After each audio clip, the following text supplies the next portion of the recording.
Shri Salim Madavoor. Judicial commission നിയോഗിച്ചതിലൂടെ മുനമ്പത്തെ ജനതയുടെ ആശങ്ക പരിഹരിക്കാൻ സാധിക്കുമോ? ഇവിടെ സർക്കാരിന്റെ ഉദ്ദേശശുദ്ധി എത്രത്തോളമാണ്? അല്ല, സർക്കാർ എന്ത് ചെയ്താലും നിങ്ങൾ അതിനെ തരം താഴ്ത്തി കാണിക്കുകയും എന്നും ഈ പ്രശ്നം നിലനിൽക്കണമെന്നാണ് ഇവിടെ ചില ആളുകൾ ആഗ്രഹിക്കുന്നത്. അപ്പൊ അത് നടക്കില്ല. അവിടെ പ്രശ്നം പരിഹരിക്കണം. ഞാൻ വളരെ അടിവരയിട്ട് പറയും, ഞങ്ങളുടെ പാർട്ടിയുടെ സംസ്ഥാന കമ്മിറ്റിയും RJDയുടെ കമ്മിറ്റി വിശദമായി ഇതൊക്കെ ചർച്ച ചെയ്തു. അപ്പൊ ഞങ്ങൾ വ്യക്തമായിട്ട് ഞങ്ങൾ രാഷ്ട്രീയമായിട്ട് തീരുമാനം, ഈ സമരം 22-ന് ചർച്ച വന്നുകൊണ്ടാണ് ഞങ്ങൾ 17-ാം തീയതി സംസ്ഥാന കമ്മിറ്റി കൂടിയപ്പോൾ ഞങ്ങൾ ഒരു തീരുമാനമെടുത്തു. അവിടെയുള്ള മത്സ്യത്തൊഴിലാളികൾക്ക് മുഴുവനും അവിടെ വീട് വെച്ച ആളുകൾക്ക് ഭൂമി കിട്ടണം. മത്സ്യത്തൊഴിലാളികൾ അവിടെ, അതായത് ഫറൂഖ് കോളേജിൽ നിന്ന് രജിസ്റ്റർ വാങ്ങിയ ആൾക്കാർ, അവർക്ക് അതിന്റെ പിന്തുടർച്ച അവകാശികൾക്ക് കൃത്യമായ ഭൂമി കിട്ടണം. ഒരു മത്സ്യത്തൊഴിലാളിയെ അവിടെ നിന്ന് ഒരു തരത്തിൽ ഇറക്കി വിടാൻ പാടില്ല. അവർക്ക് ഭൂമിക്ക് പട്ടയം കൊടുക്കണം, എല്ലാ അംഗീകാരം കിട്ടണം. അവർക്ക് പിന്തുണ കൊടുത്തുകൊണ്ടുള്ള സമരം, അത് 1960-കളിൽ സോഷ്യലിസ്റ്റ് പാർട്ടിയാണ് സമരം ചെയ്തത്, ഈ സാമുദായിക സംഘടനകളല്ല. 60-കളിൽ അവിടെ പ്രജാ സോഷ്യലിസ്റ്റ് പാർട്ടി, പറവൂർ കോടതിയുടെ വിധിയിൽ പല സ്ഥലത്തും നിങ്ങൾക്ക് സോഷ്യലിസ്റ്റ് പാർട്ടിയുടെ PSPയുടെ പേര് കാണുകയും ചെയ്യും. അതുകൊണ്ടാണ് അന്നത്തെ മുഖ്യമന്ത്രി പട്ടം താണപ്പിള്ളയും റവന്യൂ മന്ത്രിയായിരുന്ന ശ്രീ K. ചന്ദ്രശേഖരൻ പിന്നീട് വിദ്യാഭ്യാസ മന്ത്രിയായി, അദ്ദേഹവും അവിടെ ചെല്ലുകയും അങ്ങനെയാണ് അവിടെ ഈ ഭൂമിക്ക് നികുതി അടയ്ക്കാനുള്ള സാഹചര്യം ഉണ്ടാക്കിയതെന്നാണ് ഞാൻ പഴയ കാല അഭിഭാഷകരിൽ നിന്നും ഞാൻ മനസ്സിലാക്കിയത്. അന്നത്തെ സീനിയർ ആയിട്ടുള്ള ആളുകളൊക്കെ തന്നെ അവർ എനിക്ക് മനസ്സിലായത്. അപ്പോ ഇതിന് കേരളത്തിലെ ജനങ്ങൾ ഒന്നിച്ചു പിന്തുണയുണ്ട്. മത്സ്യത്തൊഴിലാളികൾക്ക് ഭൂമി കിട്ടണം, അവർക്ക് ക്രയവിക്രയ എല്ലാ ലോൺ എടുക്കാനും ഒക്കെ സ്വാതന്ത്ര്യമുള്ള രൂപത്തിൽ ഭൂമി കിട്ടണം. അതിനാവശ്യമായ നിയമ നടപടികൾ വേണമെന്ന്, അതിനെല്ലാ പരിഹാരവും കൊടുക്കണം. 2, അവര് ഫറൂഖ് കോളേജ് ഏതാണ്ട് 300ഓളം ആധാരങ്ങൾ രജിസ്റ്റർ ചെയ്തു. ആ രജിസ്റ്റർ ചെയ്ത് വാങ്ങിയവർ അവർ കൈമാറിയവർ ആ ഭൂമി സുരക്ഷിതമായിരിക്കണം. അവർ വിശ്വസിച്ചുകൊണ്ട് അതിന്റെ തെറ്റ് ഫറൂഖ് കോളേജ് ചെയ്തെങ്കിലും ഇവരതിൽ തെറ്റുകാരല്ലല്ലോ, ഇവർ പണം കൊടുത്ത് വാങ്ങിയതാണ്. അപ്പൊ അതും സംരക്ഷിക്കപ്പെടണം. അല്ലാതെ 10 സെന്റ് വാങ്ങിയിട്ട് 20 സെന്റ് വളച്ചു കെട്ടിയ ആളുകളുടെ കണ്ടെങ്കിൽ അതെന്റെ അഭിപ്രായം, ആ 10 സെന്റ് അവർ കടന്നു കൊടുത്ത് ബാക്കി 10 അവിടെ പിടിച്ചുകൊണ്ടു. അതായത് ഉന്നത ആളുകൾ, സാമ്പത്തികമായി ഉന്നത സ്ഥാനത്തുള്ള, അല്ലെങ്കിൽ നല്ല വലിയ ഹോട്ടലുകൾ അല്ലെങ്കിൽ ബാറുകൾ ഇതൊക്കെ നടത്തുന്ന ആളുകളും മറ്റും 10 സെന്റ് വാങ്ങിയിട്ട് 20, 25, 30 സെന്റ് വളച്ചു കെട്ടിയ സമ്പന്നന്മാരുണ്ടെങ്കിൽ അത് സർക്കാർ കണ്ടെത്തണം. അത് ജുഡീഷ്യൽ കമ്മീഷൻ പരിശോധിക്കണം. അതേസമയത്ത് ഫറൂഖ് കോളേജിൽ നിന്ന് വാങ്ങിയ ആളുകൾക്ക് 100% കൊടുക്കണം. യഥാർത്ഥത്തിൽ അവിടെ താമസിച്ച് വരുന്ന മത്സ്യത്തൊഴിലാളികൾ, പലരുടെ അവസ്ഥ നമുക്കറിയാം. മത്സ്യത്തൊഴിലാളികൾ, അവന്റെ വീട് ഇന്ന് കടപ്പുറത്തായിരിക്കും, നാളെ ഒരു പക്ഷേ ആ ഭാഗം കടലെടുത്ത് പോകും. അപ്പൊ അവൻ നിർബന്ധിതനാവും അതിന് തൊട്ട് പുറകിൽ വീടില്ല, അല്ലാതെ അവന് മാർഗമില്ല. കടലിൽ പോയി വീടുണ്ടാക്കാൻ പറ്റില്ലല്ലോ, അവൻ അവിടെ ജീവിക്കട്ടെ. അപ്പൊ അവിടെ വീടുണ്ടാക്കുക, അവനെ സംരക്ഷിക്കൽ സമൂഹത്തിന്റെ ഉത്തരവാദിത്തം. അതിന് വഖഫ് ഭൂമിയാണോ മറ്റൊന്നും അവിടെ നോക്കേണ്ടതില്ല. ആ കടലിന്റെ മക്കൾക്ക് അവിടെ സംരക്ഷണം കൊടുക്കണം, അതിനാവശ്യമായ നടപടി ഉണ്ടാവണം. അതാണ് അടിസ്ഥാനപരമായ പ്രശ്നം. അല്ലാതെ ഇവിടെ വഖഫ് ഈ പുതിയ ഇവിടെ ഈ ചർച്ച വരുന്നത്, ശ്രീ കാസയുടെ ആളൊക്കെ പറയുന്നത് കേന്ദ്രത്തിൽ ഈ നിയമം ഒന്നങ്ങ് പാസ്സാക്കിയിരുന്നെങ്കിൽ ഈ പ്രശ്നം പരിഹരിക്കായിരുന്നു. പുതിയ നിയമം പാസ്സാക്കിയത് കൊണ്ട് എങ്ങനെയാ പരിഹരിക്കുക? പുതിയ നിയമം ഇത് വഖഫ് അല്ല എന്ന് പ്രഖ്യാപിക്കുക. ഈ ഭൂമി വഖഫ് അല്ല, ഞങ്ങൾ പറയുന്നു വഖഫായിട്ട് ഇപ്പൊ പരിഗണിക്കേണ്ടതില്ല, അത് തീരട്ടെ എന്നാണ് നമ്മുടെ ഒക്കെ നിലപാട്.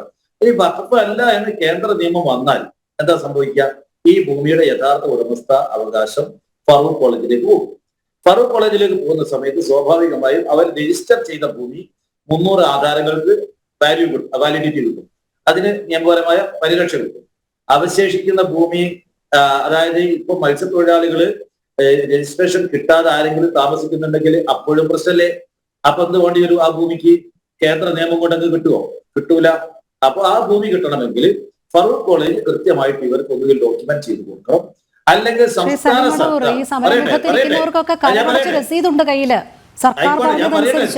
ഞാൻ പറയട്ടെ, അതല്ലേ കരമടച്ച ആളുകൾക്ക് കിട്ടണമല്ലോ, അത് കിട്ടണമെന്നല്ല ഈ പറയുന്നത്. കരമടച്ച ആളുകൾക്കൊക്കെ തന്നെ രജിസ്റ്റർ ചെയ്ത് കിട്ടിയത് കൊണ്ടാണ് കരമടയ്ക്കുന്നത്, അത് സ്ഥാപിക്കണമെന്നാണ് പറയുന്നത്. അതേ സമയത്ത് ഈ ഫറൂഖ് കോളേജ് രജിസ്റ്റർ ചെയ്യാത്തതും എന്നാൽ അവിടെ താമസിച്ചു വരുന്നതുമായ മത്സ്യത്തൊഴിലാളികൾക്ക് സർക്കാർ പ്രത്യേകമായ ഉത്തരവിലൂടെയോ മറ്റു നടപടി ജുഡീഷ്യൽ കമ്മീഷന്റെ റെക്കമെൻഡേഷൻ മുഖേനയോ അവർക്കും ഭൂമിയിൽ സ്ഥിരമായ അവകാശം കൊടുക്കണം. എന്നാൽ ആരെങ്കിലും അനധികൃതമായി കൈയേറിയിട്ടുണ്ടെങ്കിൽ അവർക്ക് ഈ പുതിയ നിയമം കൊണ്ട് സംരക്ഷണം കിട്ടാൻ പോകുന്നില്ല. അപ്പൊ പുതിയ നിയമം കൊണ്ടോ പുതിയ വഖഫ് നിയമം കൊണ്ടോ ഈ പ്രശ്നം പരിഹരിക്കാൻ പോകുന്നില്ല. അതാണ് ഞാൻ പറഞ്ഞു വരുന്നത്. ഈ പ്രശ്നം പരിഹരിക്കാൻ സംസ്ഥാന ഗവൺമെന്റിന് മാത്രമേ സാധിക്കൂ. അപ്പൊ സംസ്ഥാന ഗവൺമെന്റ് ഫറൂഖ് കോളേജിന്റെ ആളുകളുമായി സംസാരിക്കുകയും ഈ ഭൂമിയുടെ പ്രശ്നങ്ങൾ ശാശ്വതമായിട്ട് എല്ലാവരും ചേർന്നുകൊണ്ട് പരിഹരിക്കാനേ സാധിക്കുള്ളൂ. ഇത് വഖഫ് ഭൂമി അല്ല എന്നാണ് ഒരു വിഭാഗം പണ്ഡിതന്മാർ പറയുന്നത്. കാരണം ഇതിന് ക്രയവിക്രയ അധികാരമുണ്ട്. പിന്നെ ഈ ഭൂമിയെ ധാരാളം അതൊക്കെ പഠിക്കട്ടെ, കമ്മീഷൻ പഠിക്കട്ടെ. ഏതായാലും ആത്യന്തികമായി ഇവിടെ നിങ്ങൾ ഈ പ്രചരിപ്പിക്കുന്നത് പോലെ ഒരു പ്രധാനപ്പെട്ട സംഘടനകളും ഇവർക്ക് ഭൂമി കൊടുക്കരുതെന്ന് പറഞ്ഞിട്ട് കൊടുക്കണം. എങ്ങനെ പരിഹരിക്കാന്നാണ് നോക്കേണ്ടത്. അല്ലാതെ ഈ പുതിയ നിയമം വന്നതുകൊണ്ട്, പുതിയ വകുപ്പ് നിയമം വന്നതുകൊണ്ട് മുനമ്പത്തെ പ്രശ്നം പരിഹരിക്കില്ല. എങ്ങനെ പരിഹരിക്കുന്നത് നിങ്ങൾ പറയുന്നത്? അങ്ങനെ ആ പുതിയ നിയമം വന്നാല് വഖഫ് ബോർഡിനെ പ്രഖ്യാപിക്കാനുള്ള അധികാരം പോകുന്നതാണ് പറയുന്നത്. ആയിക്കോട്ടെ, 40-ാം വകുപ്പ് ഡിലീറ്റ് ചെയ്തിരിക്കുന്നു. പക്ഷേ ഇത് വഖഫ് ഭൂമി ആണോ അല്ലയോ എന്നുള്ളത് പിന്നീട് കലക്ടർ പ്രഖ്യാപിക്കണം എന്നാണ് പറയുന്നത്. ഇവിടെ കലക്ടറുടെയും മുകളിലുള്ള, അതായത് നിസാർ കമ്മീഷന്റെ റെക്കമെൻഡേഷൻ പ്രകാരം അത് സംസ്ഥാന ഗവൺമെന്റ് അക്കാര്യം തന്നിരിച്ചു. അത് അവിടെ നിൽക്കേണ്ട ഒരു ഭാഗം. അത് പിന്നെ വഖഫ് ബോർഡ് അപ്പോഴും നോട്ടീസ് അയക്കും. വഖഫ് ബോർഡ് എപ്പോഴാണ് ഇടപെടുന്നത്? കരമടയ്ക്കുന്നത് എപ്പോഴാണ് അവസാനിച്ചത്? വഖഫ് ബോർഡിന്റെ നോട്ടീസ് എപ്പോഴാണ് വരുന്നത്? അത് ഈ വഖഫ് സംരക്ഷണ സമിതി എന്ന് പറയുന്ന ഈ സിദ്ദിഖ് സേട്ടിന്റെ ബന്ധുക്കളും അടക്കമുള്ള ആളുകൾ ഹൈക്കോടതിയിൽ പോയിട്ട് അങ്ങനെ കേസ് വന്നപ്പോഴാണ് നിർബന്ധിത അവസ്ഥയിൽ നോട്ടീസ് വരുന്നത്. അല്ലാതെ വഖഫ് ബോർഡ് ഒരു ദിവസം നോട്ടീസ് എടുത്ത് എല്ലാവരെയും ബുദ്ധിമുട്ടിക്കാൻ വേണ്ടി നോട്ടീസ് അയച്ചിട്ടില്ല. അതൊക്കെ തെറ്റായ പ്രചരണമാണ്. അവർ ഹൈക്കോടതിയിൽ പോയപ്പോഴാണ് നോട്ടീസ് വന്നത്. ആ നോട്ടീസ് നമ്മളൊരു മതപരമായ നിർദ്ദേശത്തിന് വേണ്ടി ഉപയോഗിക്കേണ്ട കാര്യമല്ല. അത് ഹൈക്കോടതിയുടെ നിർദ്ദേശപ്രകാരം കരമടയ്ക്കൽ നിർത്തണം എന്ന് പറയും. അത് സംസ്ഥാന സർക്കാർ പറഞ്ഞിരിക്കുന്നു. റിവ്യൂ പെറ്റീഷൻ കൊടുത്ത് എങ്ങനെ പരിഹരിക്കാം, ഇല്ലെങ്കിൽ സുപ്രീം കോടതിയിൽ പോകേണ്ടി വരും. അതേപോലെ ജുഡീഷ്യൽ അല്ലാതെ ശാശ്വതമായിട്ടൊരു പരിഹാര ചർച്ചയിലൂടെ നിയമപരമായ പരിരക്ഷ ഉറപ്പുവരുത്തിക്കൊണ്ടുള്ള ചർച്ച, ഇതൊക്കെയാണ് വേണ്ടത്. അല്ലാതെ നിങ്ങൾ കേന്ദ്രത്തിൽ കൊണ്ടുവന്ന നിയമം കൊണ്ട് ഇവിടെ പരിഹരിക്കുമോ? ഇങ്ങനെ അതൊക്കെ വിശദീകരിച്ചാൽ കൊള്ളാം. അങ്ങനെയാണെങ്കിൽ ഈ ജുഡീഷ്യൽ കമ്മീഷന്റെ പ്രസക്തി, ജുഡീഷ്യൽ കമ്മീഷൻ ഇതിൽ ഈ ഭൂമി ആർക്കൊക്കെയാണ് ഫറൂഖ് കോളേജ് രജിസ്റ്റർ എത്ര ഭൂമി വീതം കണ്ടെത്തണം. അതേപോലെ ഈ ദാനം ചെയ്ത വഖഫ് ചെയ്ത വ്യക്തിക്ക് ഇത് വഖഫ് ചെയ്യാനുള്ള അധികാരമുണ്ടോ? ഈ ഭൂമി അദ്ദേഹത്തിന് എവിടെ നിന്ന് കിട്ടി? അത് നേരത്തെ പറഞ്ഞതുപോലെ പാട്ടത്തിന് കിട്ടിയതാണോ? അദ്ദേഹത്തിന്റെ ഒരു ബന്ധു പറയുന്ന ഒരു രാധാദേവി എന്ന് പറയുന്ന ഒരു സ്ത്രീയോട് വാങ്ങി എന്നുള്ളൊരു വാദം കേൾക്കുന്നുണ്ട്. എങ്ങനെ ഏതായാലും സത്യസന്ധമായി എന്താണ് ഭൂമിയുടെ ഉടമസ്ഥാവകാശം? ഇത് രാജാവ് കൊടുത്തതാണെങ്കിൽ അതെങ്ങനെ വേണം? അപ്പൊ രാജാവ് ഇദ്ദേഹത്തിന് ലീസിന് കൊടുത്തതാണെങ്കിൽ ഇത് വഖഫ് ചെയ്യാൻ പാടില്ല. ഇസ്ലാമിക നിയമപ്രകാരം വഖഫ് ചെയ്യാൻ പാടില്ല. ആത്യന്തികമായി സമ്പൂർണമായി സ്വയം കൈവശമുള്ള അധികാരമുള്ള കൃത്യമായ ഭൂമി മാത്രമേ വഖഫ് ചെയ്യാൻ പാടുള്ളൂ. ദൈവത്തിന് ഇപ്പോ ആളുകളുടെ മോഷ്ടിച്ച മുതലോ അല്ലെങ്കിൽ ഏത് ദൈവത്തിനായാലും, ഇപ്പോ നമ്മുടെ ക്രിസ്ത്യൻസിന്റെ ആയാലും മുസ്ലിംസിന്റെ ആയാലും ഹിന്ദുസിന്റെ ആയാലും ദൈവത്തിന് ഒരു തരത്തിലുള്ള കേടുള്ള ഭൂമിയോ അല്ലെങ്കിൽ സ്വത്തോ ആവശ്യമില്ലല്ലോ. അത് കൊണ്ടു കൊടുക്കേണ്ട കാര്യമില്ല. അപ്പൊ ക്ലിയർ ആയിട്ടുള്ള ഭൂമിയാണെന്ന് ഉറപ്പുവരുത്തണം. അങ്ങനെ ഒരു കമ്മീഷൻ റിപ്പോർട്ട് സർക്കാരിന് സമർപ്പിച്ചു കഴിഞ്ഞാൽ സർക്കാർ അടുത്ത് എന്ത് നടപടികളിലേക്ക് കടക്കും?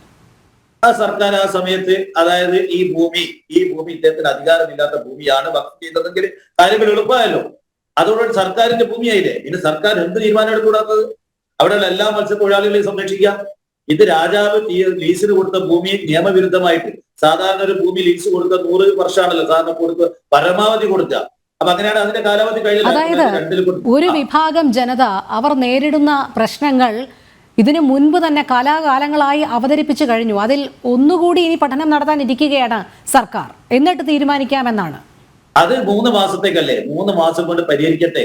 നമ്മൾ എല്ലാ കാലവും ചെറിയ കുട്ടുശാന്തി പരിഹാരം ഉണ്ടാക്കി പറഞ്ഞ കണക്കുകൾ പ്രകാരം നോക്കുകയാണെങ്കിൽ ഇതെങ്ങനെ 3 മാസം കൊണ്ട് തീരും? ശ്രീ സലിം മടവൂർ, താങ്കൾ ഇപ്പോൾ പറഞ്ഞതനുസരിച്ച് ഇത് വഖഫ് ബോർഡിന് അവകാശപ്പെട്ടതാണോ? അല്ല, ഈ സിദ്ദിഖ് സേട്ടിന്റെ ഭൂമി ഏത് രൂപത്തിലാണ് കിട്ടിയത്, കൈവശം വന്നിരിക്കുന്നത്? ഈ ഭൂമി ആരെങ്കിലും ലീസിന് വാങ്ങിയതാണോ? ലീസിന് വാങ്ങിയിട്ട് നിയമവിരുദ്ധമായിട്ട് വഖഫ് ചെയ്തതാണോ? ഈ വഖഫിന് സാങ്കത്യമുണ്ടോ? ഒരു ജുഡീഷ്യൽ ഹൈക്കോടതിയിലെ റിട്ടയർഡ് ആക്ടിംഗ് ചീഫ് ജസ്റ്റിസ് ആണ് പരിശോധിക്കുന്നത്. പരിശോധിക്കട്ടെ, അതിന് സമയം കൊടുക്കാം. നമുക്കതിന് സമയം കൊടുക്കാം. ഇത് പരിശോധിക്കട്ടെ. ഇനി ഇത് ഒറിജിനൽ ഭൂമിയാണ് തന്നെ വെക്കുക. അപ്പോൾ ഞങ്ങൾക്ക് വേറെ നിലപാടൊന്നുമില്ല. അവിടെയുള്ള മത്സ്യത്തൊഴിലാളികളെ സംരക്ഷിക്കണം. ഫറൂഖ് കോളേജിൽ രജിസ്റ്റർ ചെയ്തുകൊണ്ട് ഭൂമി വാങ്ങിയ ആളുകളുടെ താല്പര്യം സംരക്ഷിക്കണം. നമ്മൾ അതിനൊന്നും വേറെ തരത്തിൽ ഒന്നും കാണുന്നത് അവരെ സംരക്ഷിക്കണം. അതിനാവശ്യമായ വേണ്ടി വന്നാൽ സമരം ചെയ്യാൻ ഞങ്ങളെ പോലെയുള്ള പ്രസ്ഥാനങ്ങൾ, ഇപ്പോൾ ഉള്ള BJP സ്പോൺസേഡ് സമരമല്ല, അല്ലാതെ പണ്ട് കാലത്ത് സോഷ്യലിസ്റ്റുകൾ സമരം ചെയ്തിട്ടുണ്ട്. ഞങ്ങൾ ഇനി അവിടെയുള്ള മത്സ്യത്തൊഴിലാളികൾക്ക് വേണ്ടി സമരം ചെയ്യാൻ വേണ്ടി വന്നാൽ സമരം ചെയ്യണമെന്ന് തീരുമാനിച്ചിട്ടാണ് ഞങ്ങൾ വിളിച്ചത്.